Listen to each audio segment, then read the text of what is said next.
কৰিব হয়নে মই ঠিক ভাবিছো নে নাই ঠিকে ভাবিছো তাৰমানে আপোনাৰ ঘৰত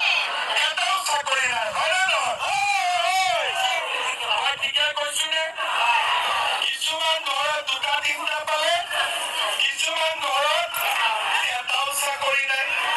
সেইকাৰণে এইবাৰ আমি কি ঠিক কৰিছো যে চৰকাৰী চাকৰি দিয়া হ'ব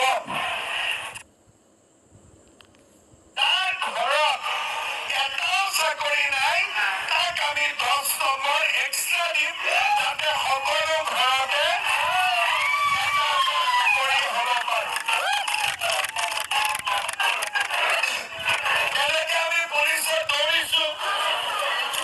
পুলিচত দৌৰাৰ পিছত 2জন ল'ৰাই সমান নম্বৰ পায় কিন্তু যাৰ ঘৰত চাকৰি নাই সমান নম্বৰ পালেও তাৰ লগত চৰকাৰে 10 নম্বৰ লগাই দিব তেতিয়া কি হ'ব পুলিচত দৌৰাৰ পিছত 2জন ল'ৰাই সমান নম্বৰ পায় কিন্তু যাৰ ঘৰত চাকৰি নাই সমান নম্বৰ পালেও তাৰ লগত চৰকাৰে 10 নম্বৰ লগাই দিব তেতিয়া কি হ'ব যে চৰকাৰী চাকৰি এটা পৰিয়ালতে নাথাকি বহুত পৰিয়ালে চৰকাৰী চাকৰি পোৱা আৰম্ভ কৰিব হয়নে